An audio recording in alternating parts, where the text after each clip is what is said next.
you know, just a little bit here, a little bit there. I could have done this all in a good day, maybe 2, if, you know, it was required of me.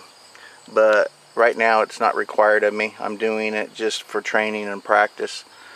So I'm going to get off here and quit rambling, and I'm going to continue to put the stalks up on the roof to help secure it. And I'll get back with you when that's done. Alrighty, so I'm working on the roof area here, and I'm putting a lot more corn stalks up here to support the roof. And some of them, I didn't get all of the husk and leave off, so I'm using that to actually tie, to help tie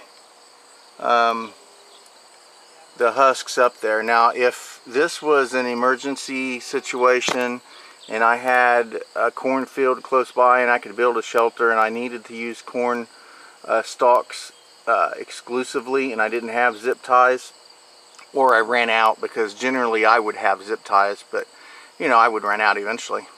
You could actually use these corn husks and the corn leaves to actually tie, to use as cordage. So there's a little idea that I ran into, that kind of little thing I fell into here. So alrighty, here's something else I started doing as well. Since I'm decided that I'm going to use the corn stalks strictly just for the roof area, I decided to start doubling them. I would turn them end to end, one end on, well, end to top on one side and end on another one, and I would zip tie 2 together. So not only does it double the strength of it, and I've got a top end and a bottom end together, it also helps save on zip ties. So instead of doing them individually, I'm starting to do them 2 at a time. So there's another hint for you to save on zip ties. Go top to bottom, doubling up and using 1 zip tie per end. Instead of using 4 zip ties, I'm only going to be using 2. Alrighty, so I got the tarp up. It's not super taut, but it isn't horribly bad either. Let's go inside here, and I may have a seat. There we go. So I am sweating horribly bad. So as an overview real quick, I've decided that the corn stalks are just too, well, one reason, it's just too labor intensive, especially in this heat, to collect and process enough to put up like this. Well, like that for the walls. I did get a suggestion to leave the leaves and stuff on it when I did that for the walls, and I tried it, and it just didn't, to me it just didn't work very well. Plus, like I said, it's just too labor intensive really anyway. I did come up with a couple little quick fixes as I was working. I was individually doing the corn stalks, which was using 2 zip ties, one for the top and one for the bottom. And then I came up with the idea of doubling them up like this. I would put a ground end and a top end together, and then I would run it up there, and that way I would get double the security and half of the zip ties. As well, I also have some cross beams, I guess you would say, and I also did zip tie some of those to the running long ways, I guess the ribs of the roof shelter. I decided I would go ahead and zip tie those to help secure it, as you can see there. And of course cordage would work, but I have the zip ties. It's easier, and that's just the way I went with this. So anyway, I'm gonna do a quick outside look, and I think today is done. Okay, if you come up on it from my door, this is basically what you see. I have a nice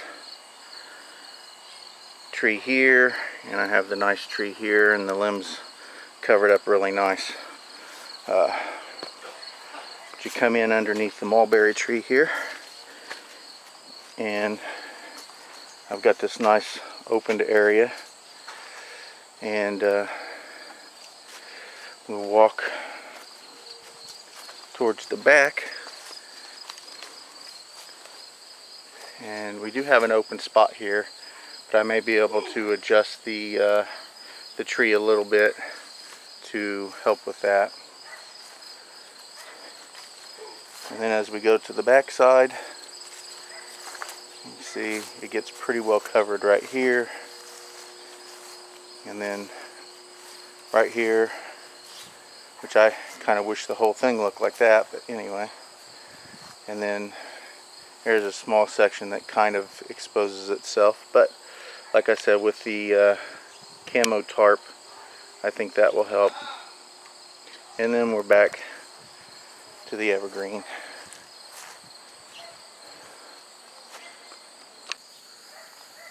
Alright, now here is an actual view from the road. I'm actually on the road here, and this is what you would see if you actually, even if you just drove by and actually stopped. You can see my shed right there, but this tree, this evergreen tree, really does kind of shelter it, I think, to a good extent. Now I know it's there, and you guys know it's there, so you might be able to pick it up a lot easier than someone else, but you can see the sticks sticking up, but then again, that could look just like a tree maybe.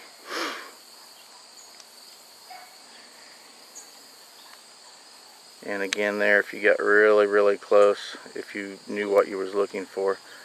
But I think once I get, and then again there's the full view from the road, so it's pretty well hidden. So here we are. Now originally I was going to put my bed right here.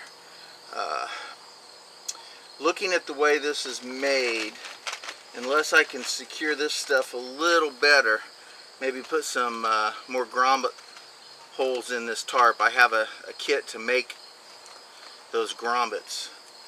I could put a few more in, and I think that's what I'll have to do if I want, because at this point, technically, rain drain off here, it may actually drip onto my bed. That side over there, possibly the same way, I don't know. I could put the bed right in the middle. I also considered that, and I might just do that. Basically, whew, my glasses are steaming up. It's really humid out here. But basically, it's going to be me, just me, and this is a good size shelter for one person. It's, I don't know, 6 by 10, something to that effect. 6 by 12 rather, I mean, it's either 6 by 10 to 8 by 12, somewhere in that range. But I didn't really measure it out because I didn't really care. I just used the spot that I had. But the roof is up now, and I'm very happy. Like I said, it's not super taut, but I don't really have to make it that way right now. I reinforced the roof, which was really the most important part for me. Like I said, the walls I am not going to do in cornstalk. Once I got started, I realized that is not going to work. It's not wintertime yet, so it's not really a big deal. I do have the roof up, so I can stay out here. I'm hoping that it'll rain again. It rained last night really good, but I didn't have the tarp up then. I'm hoping that it rains again here soon, so that I can see how this tarp is working. So this is day 5. Thank you for watching my new shelter build. This is going to be my base camp out here in my backyard. Base camp backyard. So this will be Bravo Yankee. So this is base camp Bravo Yankee. So here's Bentley from Bentley's Backwoods Bushcraft signing off from Bravo Yankee. Enjoy the outdoors, even if it's only your backyard.